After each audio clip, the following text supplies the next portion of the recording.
So, as I told you that today we are planning to understand that how medical profession and human rights are associated, or what is the basic proposition through which these two things come together, and why there is a need to understand these things.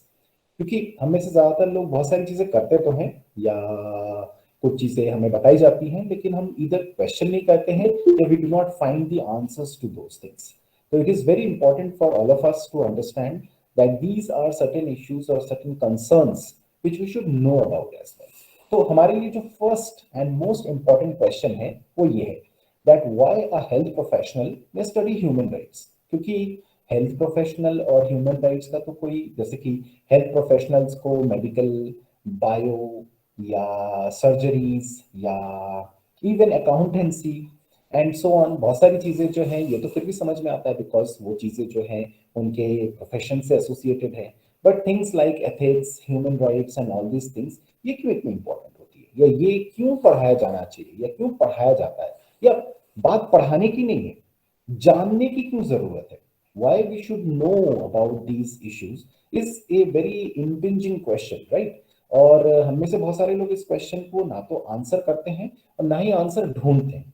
कभी कभार हम question जरूर करते हैं लेकिन answer नहीं ढूंढते, और कभी कभार क्वेश्चन करके जो है उसको एक्यूज कर सकते हैं किसी को, लेकिन उसका आंसर नहीं ढूंढते. क्यों नहीं ढूंढते, क्यों पढ़ना चाहिए हमें? कोई आप में से बता सकता है कि क्यों पढ़ना चाहिए भाई हेल्थ प्रोफेशनल्स को ह्यूमन राइट्स या एथिक्स एंड सो ऑन. जैसे आपको इस तरीके की बहुत सारे सब्जेक्ट्स जो हैं ऑप्शनल्स में अवेलेबल होते हैं, तो क्यों इनको चूज करवाया जाता है या ये पढ़ाया जाता है? कोई जरूरत है इनकी, स्पेशली इन मेडिकल प्रोफेशन. जैसे इंजीनियरिंग को क्या जरूरत है, तो इंजीनियर से पूछ सकते हैं. डॉक्टर्स या मेडिकल प्रोफेशनल्स को क्या जरूरत है, तो as a medical professional if I am asking students who are pursuing their degree in nursing कि भाई ह्यूमन राइट्स नर्सिंग के स्टूडेंट्स को किसी हेल्थ प्रोफेशनल को क्यों पढ़ाना चाहिए, तो इसका कोई आंसर मिलता है आपको? कि भाई आपको सुई लगाना कैसे है, आपको पट्टी करनी कैसे है, आपको सर्जरीज में हेल्प कैसे करना है, आपको एक पर्सन का केयर कैसे करना है, आपको कैसे टैबलेट्स देने हैं, या कैसे लोगों को जो है उनकी केयर, उनको केयर प्रोवाइड करना है, ये सारी चीजें तो समझ में आती है. छोटे मोटे और भी मेडिकल जो चीजें होंगी उनको भी जो है आपको बहुत अच्छे से आना चाहिए, या आपको समझ में आना चाहिए, और वो कैसे ऑपरेट करेंगे या कैसे कैरी आउट करेंगे. That procedure is something which should be told to you, which should be taught to you, is something which is very clear. Why? Why a person from health professional background, ठीक है, a person who is a medical practitioner should study stuff like human rights? क्यों होना चाहिए ये चीज? आज कोशिश करेंगे हम इन क्वेश्चंस को आंसर करने की. और आंसर जो है आपको बुक्स या इंटरनेट पे नहीं, अपने आप से मिलना चाहिए कि क्यों हम इन चीजों को जानते हैं या जानना चाहिए, या क्यों हमें ये सारी चीजें पता होनी चाहिए, और उससे हमें क्या फायदा हो सकता है. ठीक है, लेट मी स्टार्ट. देखिए, medical profession and ethics is a very very important topic. Professional ethics जैसे आज के डेट में एक बहुत ही इंपॉर्टेंट टॉपिक, या जिसे कहना चाहिए सब्जेक्ट हो गया है ऑल ओवर द वर्ल्ड. और जितने भी प्रोफेशनल्स होते हैं उन सबको जो है प्रोफेशनल एथिक्स पढ़ाए जाते हैं, चाहे वो मेडिकल प्रोफेशन से हो, चाहे वो इंजीनियरिंग से हो, चाहे वो मैनेजमेंट से हो, चाहे वो माइनिंग से हो, इवन डिफेंस से हो, सिविल सर्वेंट्स हो, सबको जो है प्रोफेशनल एथिक्स बताए जाते हैं. प्रोफेशनल एथिक्स क्या बताता है? प्रोफेशनल एथिक्स बताने की कोशिश करता है कि आपकी प्रोफेशन की क्या क्या एथिकल रिक्वायरमेंट्स हैं, और आपके पास क्या क्या राइट्स हैं. देखिए, दोनों चीजें जरूरी है. एक आपकी ड्यूटीज क्या है, दूसरे आपके राइट्स क्या है. कुछ लोग राइट्स राइट्स राइट्स बहुत हल्ला करते हैं लेकिन ड्यूटीज के बारे में पूछ जाते हैं, है ना. और ह्यूमन राइट्स पढ़ाते हुए मैं आपको हमेशा एक ही चीज बताऊंगा, that you should not be always bothered about your rights.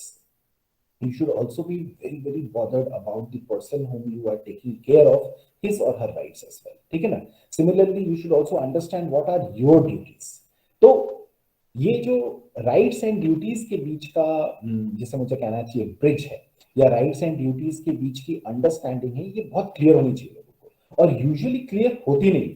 People do not understand that there are certain rights of himself or herself as well as the person whom you are dealing with. In your case you are caring for that person. ठीक है ना. और उनको कैसे manage करना है.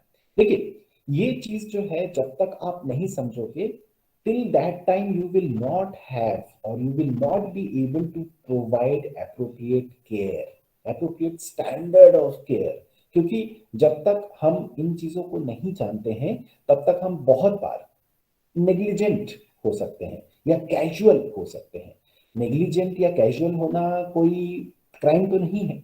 कभी कभार जो है नेग्लिजेंस के लिए लोगों को कॉन्विक्ट किया जाता है, but negligent behaviour from a personal point of view may not be very very criminal by nature, but in a profession it can B. Similarly, casual behavior in a professional environment is very, very unacceptable.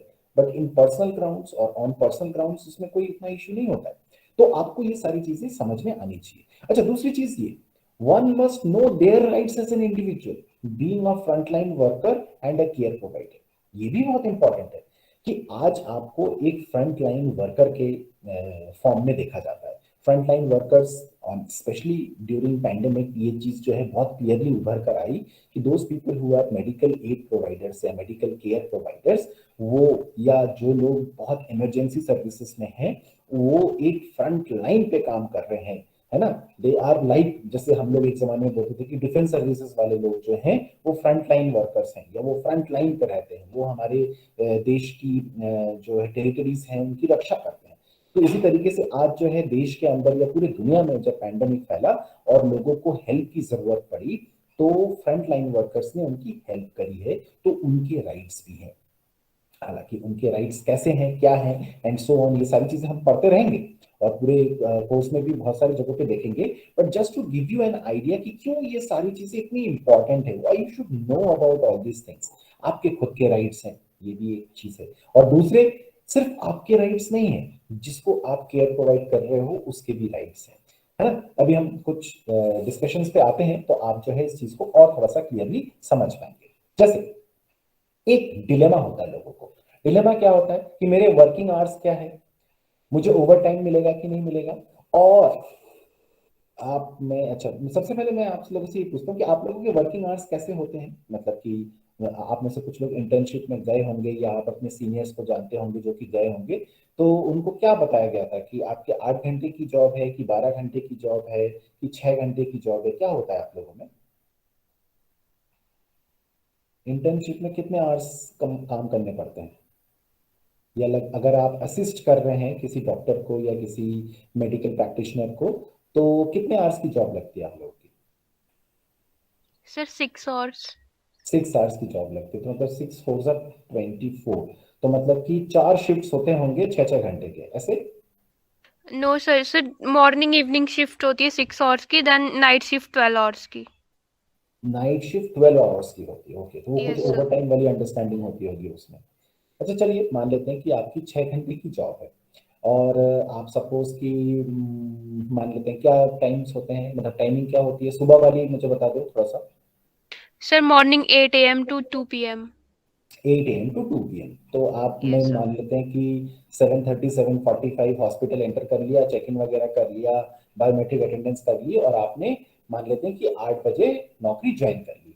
तो निकलने का time 2 बजे होता है या 1:30 बजे के बाद निकल सकते हैं। Sir 2 PM।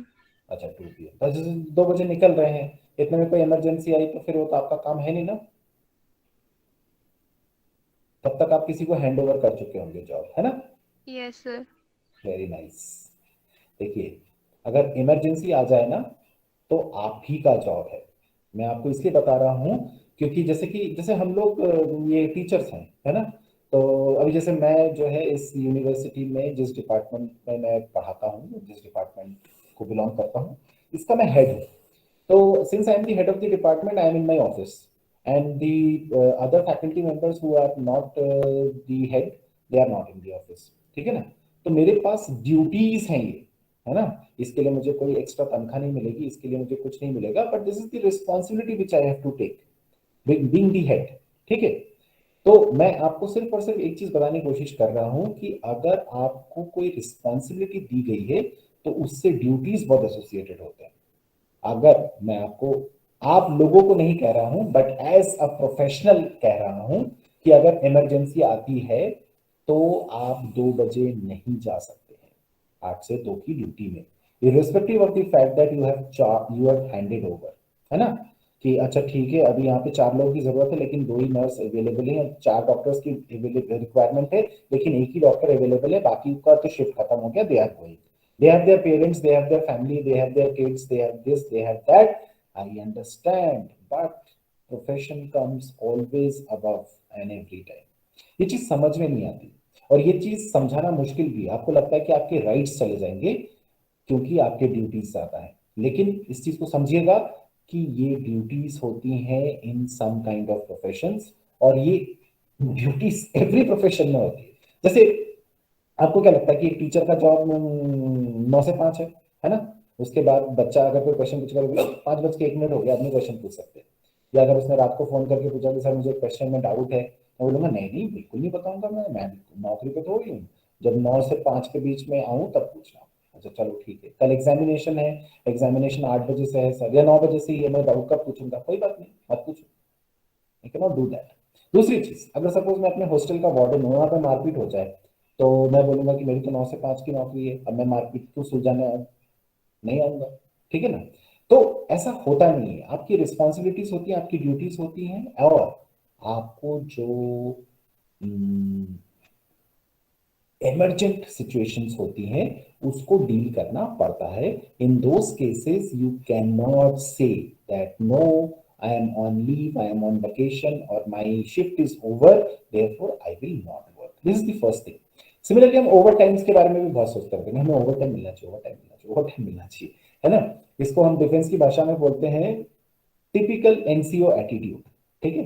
तो टिपिकल एनसीओ एटीट्यूड में क्या होता है कि people want more than what they perform, है ना। नाइट शिफ्ट है कितने घंटे की, 8 घंटे की या 12 घंटे की, तो उसमें हमको आवर्स कितने मिलने चाहिए, 16 20, क्यों, क्योंकि नाइट जागना पड़ रहा है ना। तो नाइट जागना पड़ रहा है उसका मतलब ये थोड़ी कि दिन में भी जगी रहे होगे, है ना, दिन भी जागना पड़ रहा है, रात भी जगना पड़ रहा है, तो कुछ बात समझ में आती ना। पर आप सिर्फ रात जग रहे हो, दिन में सो, ठीक है ना। मैं क्यों बता रहा हूं आगे, आप बुरा मत मानिएगा, मतलब आप नहीं, कोई भी प्रोफेशन के बारे में बात कर रहा हूं। जब हम कोई रिस्पॉन्सिबिलिटी लेते हैं तो उसको पूरी तरीके से करना आना चाहिए, और अगर कोई इमरजेंट सिचुएशन आती है तो वो सबसे पहले ड्यूटी होती है हमारी, ठीक है ना। तो एथिक्स वगैरह में भी जो है बहुत बार बहुत सारी जगहों पे यही बताया जाता है कि आपको कर्म करना पड़ेगा, आपको अपनी ड्यूटी परफॉर्म करनी पड़ेगी। एनीवेज, ये डिबेट बहुत बड़ा है, लेकिन मैं आपको जस्ट एक आइडिया दे रहा हूं कि आपसे एक्सपेक्टेड क्या होता है। आप मतलब किसी भी प्रोफेशनल से, वो सिर्फ मेडिकल प्रोफेशनल्स की बात नहीं कर रहा हूं मैं, किसी भी प्रोफेशनल से। मेरा एक फ्रेंड है जो आप ही के क्या बोलते हैं उसमें क्या बोलते हैं हॉस्पिटल में है, not taking his name right now. तो he came for a cup of tea with his family to my place once, और हम काफी सालों के बाद भी मिले। तो उसके बाद कोई इमरजेंट सिचुएशन आ गई तो वो वहीं पे चाय वाय छोड़ के भाग गया, जाना पड़ा उसको, वो उसको काम करना था वो, तब वो क्या बोलते हैं शिफ्ट में भी नहीं था, वो जॉब में भी नहीं था, उसका कोई वो भी नहीं था। पर क्योंकि एक इमरजेंसी सिचुएशन आया, एक फोन आया, तो उसने बोला कि यार भाई जाना पड़ेगा, and he left, he has to go, है ना। तो तब आप ये नहीं कह सकते कि I am having a leisure time, है ना, and I am having a good time, I am enjoying, my family is there and stuff like that. हाँ, वो अलग बात है कि अब आप कुछ कर ही नहीं सकते थे, यहाँ छोड़ के जा ही नहीं सकते, तब वो प्रायोरिटी की बात हो जाती है, प्रायोरिटी क्या है, लेकिन ड्यूटीफुल होना बहुत जरूरी है, ये चीज समझिएगा, and specially in your profession it is very much required. Second, हमें लगता है कि हम जब कोई इस तरीके की सर्विसेज करते हैं तो हम मिशनरीज होते हैं, हम लाइफ सेवर्स होते हैं, जो आपको लोग मानते भी हैं ऑब्वियसली। अगर कोई डॉक्टर या कोई नर्स जो है अच्छी केयर प्रोवाइड करता है, तो लोग जब डिस्चार्ज होके जा रहे होते हैं तो बहुत थैंक्स बोल के जाते हैं, उनकी कुछ लोगों के पाँव पड़ जाते हैं, बहुत खुश होते हैं कि आपने मेरे पापा को बचा लिया, आपने मेरी मम्मी को बचा लिया, आपने मेरे बहन को बचा लिया, मेरे भाई को बचा लिया, या मुझे ही बचा लिया फॉर दैट मैटर, मैं तो इतना बुरा एक्सीडेंट हुआ था कि बचता नहीं, ऐसा था वैसा था, दिस एंड दैट, या वॉट एवर कोई भी बीमारी थी। ये आपकी एक्सपेक्टेशन है। रियलिटी क्या है, रियलिटी ये है कि you are in a thankless job. इस चीज को हमेशा याद रखिएगा, क्योंकि आपकी गलती की जरूरत नहीं है। किसी का कोई ऑर्गन फेलियर हो गया, उसकी डेथ हो गई, उसके घर वाले आपको छोड़ेंगे नहीं, आपको बहुत बुरा भला कहेंगे, आपको हो सकता है मारने पीटने भी आ जाए, और एक बात है सिक्योरिटी बचा ले, ठीक है, लेकिन you need to stand there, you need to listen to them, you need to hear all those abuse and accuse।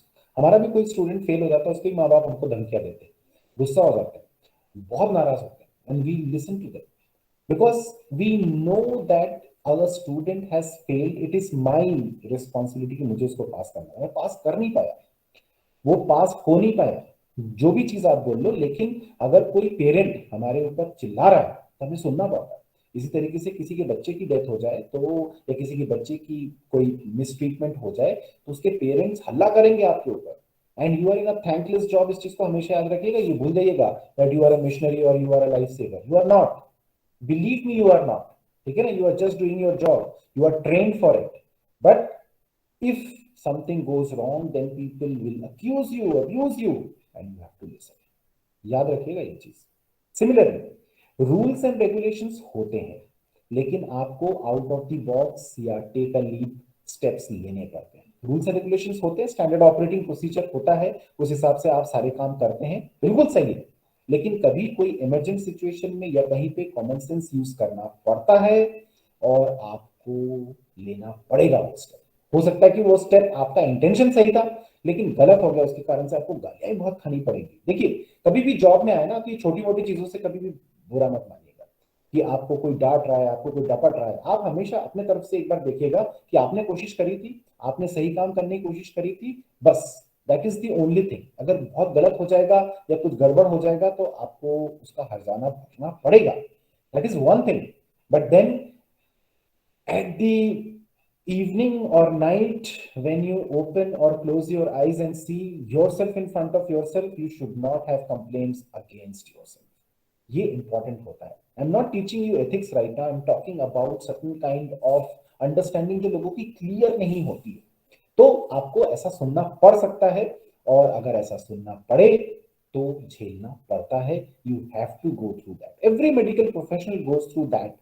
Medical professionals बहुत अच्छे अच्छे मेडिकल प्रोफेशनल्स होते हैं, बहुत स्टेबल हाथ वाले होते हैं, बहुत अच्छे सर्जरीज करते हैं, लेकिन वो सर्जन भी कभी कभार फेल कर जाते हैं, और उनके जो जिनका अगेंस्ट में फेलियर होता है वो उनके अगेंस्ट में कोर्ट केस करते हैं, उनको मारते पीटते हैं, उनको गालियां देते हैं, एंड दिस एंड दैट, बहुत सारी चीजें होती है।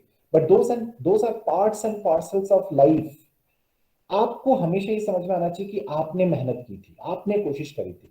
क्योंकि हो सकता है कि आप किसी को बेवकूफ बना के ये तो कभी नहीं, देखिए मैंने बहुत मेहनत करी लेकिन बचा नहीं पाया, लेकिन आपने मेहनत ही नहीं करी, तो at some day or the other you will understand that no, you failed as a medical professional, and आपने चीट किया है ना। और वो चीट करना अगर आपको सही लगता है, तो अगर आपके साथ कोई करेगा तो आपको कैसा लगेगा, ये सोच के देखिएगा। तो ये इंपॉर्टेंट कॉन्सेप्ट्स होते हैं। Last but not the least, there is always a dichotomy between dignity and dignity. Dignity of you as an individual as well as dignity of your patient as an individual. तो आपको उन दोनों चीजों को balance करके चलना पड़ेगा, और आप अपने डिग्निटी को थोड़ा सा नीचे लेकर आके, मतलब ये डिग्निटी नीचे लाना नहीं है, it is precisely the requirement of the job. जैसे I being the head of the institution और head of the department can also broom my own floor, क्योंकि अभी वर्कर्स नहीं आ रहे हैं, अभी यहाँ पे कोविड के कारण से मान लेते हैं कि एक पार्शियल लॉकडाउन लगा हुआ है, तो कोई क्लीनर नहीं आ रहा है, कोई चपरासी नहीं आ रहा है, तो मुझे बहुत सारे काम अपने क्या बोलते हैं ऑफिस के खुद को करने पड़े, कर लेते, कोई बात नहीं, है ना। इससे मेरी डिग्निटी खत्म तो नहीं हो जाएगी। पीपल विल आल्सो अंडरस्टैंड कि okay, he is taking good care of his office और he is doing the job because the job needs to be done. ठीक है, तो आप इन चीजों को भी जो है समझिएगा। और बहुत बार आप देखेंगे कि people go out of the box and take a leave to work. ये जो है ये बहुत इंपॉर्टेंट चीज होती है। चलिए, ये तो हो गई एथिक्स की बातें।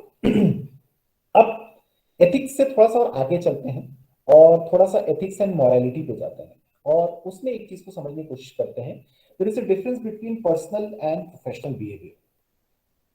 पर्सनल एक चीज होती है लेकिन प्रोफेशनल दूसरी चीज होती है। आपके किसी के साथ पर्सनल रिलेशंस अच्छे या खराब हो सकते हैं, लेकिन उसका प्रोफेशनल पे कोई इंपैक्ट नहीं पड़ना चाहिए। You need to treat everybody with equal care, है ना। ये चीज हमेशा ध्यान रखिएगा, पर्सनल और प्रोफेशनल को डिफरेंट करके रखिएगा।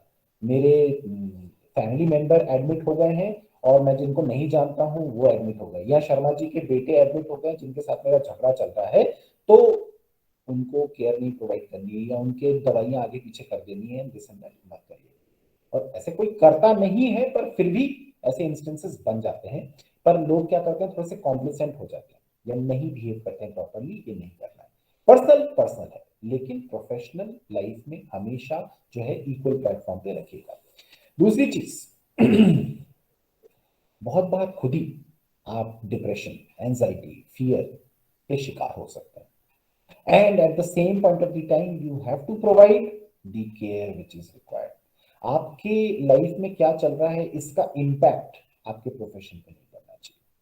हम जैसे मैंने बताया ना, कल आपको एग्जांपल दे रहा था कि एक टीचर अपने घर पे लड़ाई करके आया, बच्चों से लड़ाई करके आया, या अपनी बीवी से लड़ाई करके आया, या अपने हस्बैंड से लड़ाई करके आई है कोई टीचर, ठीक है, उसका मतलब ये थोड़ी कि वो बच्चों के साथ कुछ मिसबिहेव कर सकती, नहीं कर सकती ना।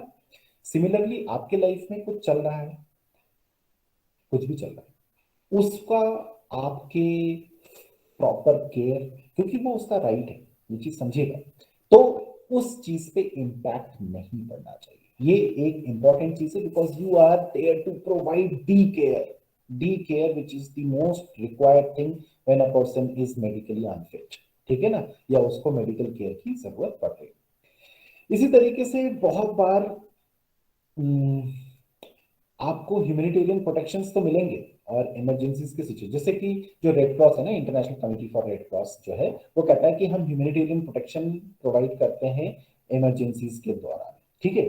तो उस पॉइंट ऑफ टाइम पे आपको कोई डिफेंस एरिया में या कहीं पे वॉर चल रही है, कहीं पे आर्म कॉन्फ्लिक्ट चल रहा है, वहां पे भी जो है आपको नियुक्त किया जा सकता है ना, आपको जो है वहां पे स्टेशन किया जा सकता है, and you should not shy away from providing health care at those places, ठीक है ना। बहुत सारे लोग बोलते हैं अरे बाप रे, मैं नहीं जा सकता वहां पे, मैं नहीं कर सकता वहां पे ऐसी services, many a times those kind of instances come. But पहली चीज तो ये कि आपको एक अलग प्रोटेक्शन मिलेगा, और दूसरी चीज ये कि सिर्फ प्रोटेक्शन नहीं मिलेगा, ये आपके सर्विसेज की रिक्वायरमेंट है। देखो बेटा, मैं आप सारे लोगों को ये चीज क्यों बताने की कोशिश कर रहा हूँ, I am telling you all these things because आप जिस जॉब या प्रोफेशन में जा रहे हैं ना, ये बहुत बहुत बहादुर वाले लोगों की जॉब है। यहाँ पे आप ये ना सोचिएगा कि सिर्फ डिफेंस सर्विसेज वाले, पुलिस सर्विसेज वाले, या किसी भी पैरामिलिट्री फोर्सेस वाले लोग ही बहादुर होते हैं। They are brave, you people are even more brave. और आप लोगों ने तो पिछले 2 साल से कम आपके प्रोफेशन के लोगों की बात कर रहा हूँ, उनमें हो सकता है आप भी हो, 2 साल से you people have actually put on a great show to save so many people. Does not matter how many got killed or how many got this and that, but over 24 hours and say more than 365 days now, people have been working, है ना, endlessly, and it is the bravery of those doctors, those nurses, and all the health professionals who are associated with it कि हम आज भी situation जितना खराब हो सकता था उतना खराब तो नहीं हुआ। And this is pandemic is one kind of emergency, it can be arm conflict as well, वहां पे भी जाना पड़ता है। अच्छा, एक चीज और है, you can be held accountable, आपको रिस्पॉन्सिबिलिटीज दी जाएंगी तो आप you will be also held accountable कि ये चीज क्यों नहीं हुआ, ये चीज क्यों नहीं हुआ, ये चीज क्यों नहीं हुआ। तो वो चीजों की अकाउंटेबिलिटी आपको क्वेश्चन किया जाएगा, और आपको वो सारी चीजें ध्यान रखनी पड़ेगी, और साथ में आपको न्यूट्रलिटी भी मेंटेन करनी पड़ेगी। जैसे पैंडेमिक सिचुएशन में कोई ज्यादा पैसे वाला है, कोई कम पैसे वाला है, कोई इस कास्ट वाला है, कोई उस रिलीजन वाला है, उसमें आप भेद नहीं कर सकते। सिमिलरली अगर वॉर के सिचुएशन में है, और हो सकता है कि आप इस तरफ से गए हो और वॉर हमारी किसी दूसरे देश के साथ चल रही है, वहां पे दूसरे भी इंजर्ड है, तो वहां पर भी न्यूट्रलिटी मेंटेन करनी पड़ती है, ये रेड क्रॉस भी कहता है। तो द थिंग इज कि you as an medical professional can not be, जिसे कहना चाहिए, swayed by these kind of factors, जो यूजुअली लोगों को हो सकता है कि कभी कभार because of their beliefs, principles और some kind of inclinations they can go from one place to another place, but actually you need to be very very neutral by nature, ठीक है। तो ये सारी चीजों को भी जो है ध्यान में रखना चाहिए। मेडिकल प्रोफेशनल्स को जो है बहुत जगहों पे बार कर दिया गया है। बार क्यों कर दिया गया है, या उनको जो है बैन क्यों कर दिया गया है, बिकॉज देयर आर इंस्टेंसेस जहां पे कि मेडिकल प्रोफेशनल्स ने कुछ ऐसे काम किए, जैसे मैंने बोला ना कि आप मिशनरी हैं, बट मिशनरी या लाइफ सेवर नहीं, आप थैंकलेस सर्विसेज में हैं। सिमिलरली मेडिकल प्रोफेशनल्स में से बहुत सारे लोग जो कि इतना नोबल प्रोफेशन माना जाता है, doctors is obviously a very very noble profession, लेकिन ऐसे इश्यूज हैं जिसमें कि जो है उनको बैन किया गया है, उनके ऊपर बहुत सारे रूल्स एंड रेगुलेशंस लगाए गए हैं क्योंकि उन्होंने कुछ ऐसे स्टेप्स लिए गए। मैं आपको थोड़ा सा आज बताता हुआ चलता हूँ, लेकिन इसके ऊपर ज्यादा डिस्कशन जब हम टॉर्चर एंड डेथ पेनल्टी पढ़ेंगे तब बताऊंगा। जैसे it is a commonplace practice that medical practitioners may be drawn into certifying fitness for punishment, monitoring its infliction, training others to do likewise, as well as certifying death afterwards। ये एक बहुत common practice है। अब इसमें होता क्या था कि मेडिकल प्रैक्टिशनर्स फाइंड कि इस पर्सन को आप इतना टॉर्चर कर सकते हो, है ना, ये ह्यूमन राइट्स के खिलाफ है, और ऐसी बहुत सारी चीजें हैं। ठीक है, मॉनिटर करते थे वो पेन को कि हाँ नहीं नहीं अभी और कर सकते हैं, नहीं नहीं और दे सकते हैं अभी, हाँ हाँ अभी तो और चलेगा, and so on. So these kind of things have happened. मैं बीए में यानी कि ब्रिटिश मेडिकल एसोसिएशन की पूरी लिस्ट बताऊंगा जब हम टॉर्चर एंड डेथ पेनल्टी पढ़ेंगे कि क्या क्या चीजें मना की गई। ठीक है, तो this is something which has been there, and obviously जो सर्टिफिकेशन ऑफ डेथ है वो भी जो है मेडिकल प्रैक्टिशनर्स ही करते हैं। अब इसमें कुछ रूल्स एंड रेगुलेशंस लगे हैं, मैं आगे चल के बताता हूँ। Involvement of medical practitioners in torture and death penalty has been severely criticized, questioned, ठीक है ना, and reviewed as well। क्योंकि उनके बहुत सारे एसोसिएशंस या उनके बहुत सारे जो जिसे मुझे कहना चाहिए जो इन्वॉल्वमेंट था वो एक्सेप्टेबल नहीं था। एक्सेप्टेबल नहीं था because they were not doing their duty, rather than they were helping the state to get certain kind of things। और obviously लोगों के पास जब पावर होता है, हम आगे चल के ये भी देखेंगे, तो they try to misuse it, ठीक है ना, and they also become some kind of or they are also uh, they have this sadism somewhere। तो उसके कारण से भी जो है थोड़ी सी प्रॉब्लम्स होती है, तो उसको भी जो है रोकने की कोशिश की गई है। एनीवेज, जो सिरूस मिरजई हैं एंड थॉमस वेंजल हैं, मैं आपको ये आर्टिकल का लिंक भी शेयर कर सकता हूं, हालांकि आप ये इंटरनेट पे सर्च भी कर सकते हैं। They have reported in the human rights day what roles do physicians play in human rights issues. ठीक है, उसमें उन्होंने बहुत कॉन्ट्रास्टिंग व्यूज जो है शेयर किए थे। One of them is that there have been physicians like Mengele और इलिक, हम इन सब चीजों के बारे में आगे भी बात करेंगे, working actively and by their own free decision without regard for medical ethics in the German and Austrian nationalist or socialist regime, performing dubious research in the spirit of that ideology, and that ideology is of hurting individuals। ठीक है, आप जान के हैरान हो जाएंगे कि second world war के टाइम पे बहुत सारे डॉक्टर्स थे, जिनमें से एक डॉक्टर का नाम खैर अभी हम छोड़ देते हैं, बाद में बात करेंगे, who have experimented directly on human beings। और इसी कारण से जर्मन मेडिसिन और जर्मन प्रिसिशन की बहुत बात की जाती है। तो उन्होंने उस पॉइंट ऑफ टाइम पे बहुत इनह्यूमन तरीके से लोगों के ऊपर एक्सपेरिमेंट्स करके बहुत सारी चीजें की, और उससे लोगों को तो नुकसान हुआ, बट उनकी मेडिसिन काफी डेवलप हुई, और उनका मेडिकल प्रोफेशन और जो पूरा का पूरा मेडिकल डेवलपमेंट था वो आगे निकल पाया। But that is not allowed. आपको पता होगा ना कि जो है सबसे पहले आप लोअर एनिमल्स पे ट्राई करते हैं, फिर धीरे धीरे हायर एनिमल्स पे ट्राई करते हैं, फिर उसके बाद जो है टेस्टिंग उससे ऊपर जाते हैं। So you need to understand that there are certain things which are expected from a medical professional, और उसके अगेंस्ट नहीं जा सकता है, लेकिन there are instances like that। Similarly, Dr. Wendy Orr, a former district surgeon in Port Elizabeth in South Africa, describes how she became aware of the systematic abuse of detainees by the security forces and the silence and the complicity of her medical colleagues। ये भी है क्योंकि उन्होंने ये observe किया कि torture कर रहे थे या बहुत सारे डिटेनीज को मारते पीटते दिस एंड दैट थे, और medical professionals were there to provide the help, है ना, rather than they should have raised the voice because their concern is care for the say person who needs it, medical need जिनकी है, लेकिन ऐसा नहीं किया। Similarly, physicians can put themselves at risk for upholding these legal and ethical standards। देखिए ये दूसरी part of the story है। For instance, it has been reported that those who have witnessed torture in Khazria prison in Iran have been killed। तो पहले तो उनको बुलाया गया, उनको दिखाया गया कि ठीक है टॉर्चर सब कुछ चल रहा है, ये कर रहा है वो कर रहा है, अब वो कहीं मुंह ना खोल दे, इसका डर से जो है ईरान ने उनको एग्जीक्यूट कर दिया। दिस ऑल्सो हैपेंस, ठीक है ना। And an Iranian physician Ahmad Reza Jalali has been sentenced to death in Iran because of allegations of spying for other countries. तो इस तरीके की भी जो है चीजें पाई जाती है। मैं आपको क्यों बताने की कोशिश कर रहा हूँ ये सारी चीजें, क्योंकि human rights perspective is a double aged और से डबल एज्ड रेजर ना, ये दोनों तरफ से जो है आपका नुकसान पहुंचा सकती है या आपको फायदा कर सकती है, आप किस तरीके से है।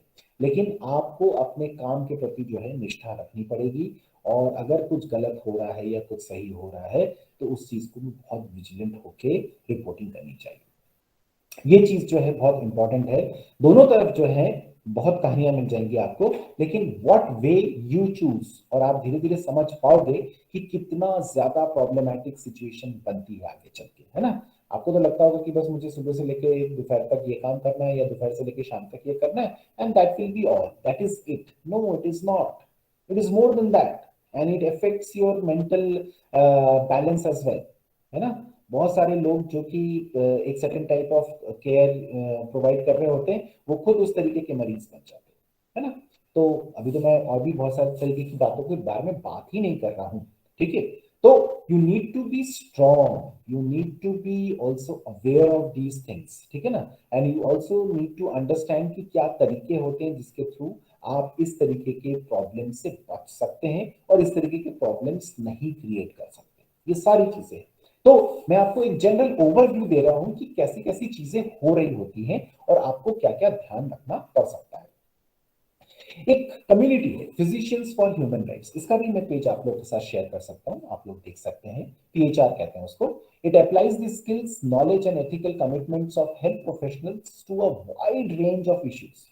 ओवर लास्ट 7 years, पीएचआर, ये 2008 का डेटा बता रहा हूं मैं, PHR's health action AIDS campaign has built a network of nearly 8,000 healthcare professionals and students to influence international policy makers. देखिए policies are very important, especially for those people who are providing healthcare. तो वो जो है influencer बन चुकी है। दूसरा, advance policies to address the global workforce crisis. आपको जान के बहुत हैरानी होगी कि आप में से हो सकता है बहुत सारे लोग बहुत मेहनत कर रहे हैं या बहुत सारे पोजीशंस को गेन कर रहे हैं, वहां पे जा रहे हैं, या आप अपने सीनियर से पूछे तो पता चला कि उन्होंने अप्लाई किया हुआ है लेकिन उनको जॉब नहीं मिली, ऐसा भी सिचुएशन मिलता है। But actually there is a depth of health care professionals. लोगों को हेल्थ केयर प्रोफेशनल्स नहीं मिल पाते हैं बहुत बार बहुत सारी जगहों पे, और बहुत ज्यादा जो है वहां पे कमियां हैं, लेकिन भर नहीं पाती है, सीट्स नहीं भर पाती है। आप ये जान के हैरानी होगी, क्योंकि इतने चैलेंजिंग जॉब्स होते हैं कि अब लोग या तो अप्लाई नहीं करते हैं या ज्वाइन करने के बाद फिर छोड़ देते हैं, भाग जाते हैं, एंड सो ऑन। इसी तरीके से partnered with health professionals in Kenya, Uganda, and Rwanda to expand local advocacy capacity. And last, raised attention on the need to strengthen health systems. देखिए, health systems को strengthen करने की जरूरत 2019 से या 2020 से लोगों को नहीं समझ में आई है, बहुत पहले से समझ में आ रही है, लेकिन अब सिचुएशन इतनी ग्रीम हो गई थी कि लोगों को उसका हर जाना भी करना, भरना पड़ा, है ना। आप जब कोविड सेकेंड वेव के पीक पे था, तो उस पॉइंट ऑफ टाइम पे लोगों को हॉस्पिटल्स, बेड्स, ऑक्सीजन, आईसीयूज नहीं मिल पा रहे थे, है ना। या फिर आपके पास बहुत पैसे होंगे तब आपको मिल पाएगा, लेकिन ऐसे नॉर्मल प्राइसेस पे तो नहीं मिल पा रहा था। And it was such an havoc, so many of us have lost our relatives, है ना। तो and friends and no, I do not know whom, है ना, इतने सारे लोगों की डेथ हुई है। तो हेल्थ केयर को और हेल्थ प्रोफेशनल्स की संख्या को बढ़ाना, ये भी एक बहुत इंपॉर्टेंट चीज है। तो ये भी देखिए, आप अगर ह्यूमन राइट्स के आर्टिकल्स पढ़ेंगे, हम आगे चल के आपको मैंने शेयर किया हुआ है, आप लोग सर्च करके भी देख सकते हैं, तो you will find that medical care, medical care is a human right. और अगर वो प्रोवाइड नहीं हो पा रहा है, चाहे वो एज ए पर्सन नहीं प्रोवाइड हो पा रहा है, या स्टेट नहीं प्रोवाइड कर पा रही है, या प्रोफेशनल्स इतने नहीं है कि आपको स्टेट केयर को प्रोवाइड कर पा रही है, तो ये सारे के सारे जो है ह्यूमन राइट्स वायलेशन बनते हैं। तो आप समझ रहे हो, स्टेट फिर से इनडायरेक्टली इन्वॉल्व हो जाता है, because state could not perform these things. State इतने मेडिकल जो है एड सेंटर्स नहीं ला पाया, या इतनी सारी चीजें नहीं प्रोवाइड हो पाई, आपको पता है ना कितने लोगों की लाश जो है ठेले पे और रास्ते पे जलाई गई जब कोविड हुआ था, क्योंकि उनको वहां पे क्रेमेटरीज में जगह नहीं मिल पा रही थी, तो लोग अपनी, और वहां पे बॉडीज मिला भी नहीं सकते थे, ला भी नहीं सकते थे, घुसाना मना था, ये था वो था, इतने सारे टैबूज क्रिएट हो गए थे। तो अल्टीमेटली उन्होंने रास्तों पे छोड़ दिया अपने बाप को, अपनी माँ को, अपने भाई को, अपनी बहन को, कि जला दो इनको यहीं पे, क्या ही कर सकते हैं, है ना, या नदी के पास जाके जला दिया, या ये कर दिया वो कर दिया। तो यू अंडरस्टैंड कि मेडिकल फैसिलिटीज या मेडिकल केयर कितना इंपॉर्टेंट है, और there is a dearth of all these things, तो वो भी राइट्स ऑफ इंडिविजुअल्स में आते हैं, ठीक है ना। तो आपको भी समझ में आना चाहिए और आपको ये पता भी होना चाहिए कि कैसे इन चीजों को जो है हेल्प आउट कर सकते हैं। जो भी है, I will just conclude by two things which you should understand. We will discuss about all these things. This was just to make you aware of the issues and also to sensitize you with certain things. Final line पता है क्या? Final line ये है, you must know your rights and the rights of the other. मतलब as a medical professional आपके लिए important है कि आपको अपने राइट्स तो पता होने चाहिए, लेकिन जिसका केयर करने के लिए वहां पे पहुंचे हो ना, या जिसकी राइट्स हैं, जो अदर पर्सन है उसकी क्या राइट्स हैं, इस चीज को समझना, क्योंकि ही और she has come for aid, तो वो चीज को और अच्छे से समझना जरूरी है। देखिए, as an individual you should know your rights as well as your duties, but as a medical care professional you should know your rights and the rights of the other. ये बहुत इंपॉर्टेंट है, and you must perform your duty, does not matter what. This is the bottom line, that you cannot do away with your duty. You are in an emergency situation always and every time. ठीक है ना, health care is an emergent situation, तो आप उस emergency को कभी भी negligent behaviour के साथ नहीं तोड़ सकते कि ठीक है ये तो एक कैजुअल बीमारी है ना। आज समझ में आ रहा है ना कि सर्दी खांसी से डेथ हो सकती है, पहले क्या पता सर्दी हुई खांसी हुई क्या ही है ना, आज उसका नाम कोविड बन गया, ठीक है ना, and it can kill a person. तो हमें ये सारी चीजें अब समझ में आ रही है, and this is what we need to do now, that irrespective of the fact that you have your rights, but as a medical care professional your duties come first always and every time. मैं आपको IMA यानी कि Indian military academy जो है उसका credo बता सकता हूँ। इंडियन मिलिट्री एकेडमी का जो क्रेडो है वो कहती है कि दी safeguard or the safety of your country comes first always and every time. उसके बाद the menu command and after that you, है ना। तो कि suppose you are in defence service personnel, तो आपके लिए सबसे इंपॉर्टेंट चीज क्या है? देश की रक्षा। उसके बाद आपके अंडर में जो काम करते हैं उनकी रक्षा, उसके बाद आप, है ना। ऑन दी अदर हैंड बाकी सारी जगहों पे क्या होता है, सबसे पहले मैं अपने आप को देखता हूँ कि पहले मैं तो सेफ हो जाऊँ, उसके बाद मैं अपने फैमिली को देखता हूँ, उसके बाद मैं किसी और चीज को देखता हूँ, उसके बाद मैं किसी और चीज को देखता हूँ। तो as a medical care professional the word is that you are a front line worker, ठीक है ना।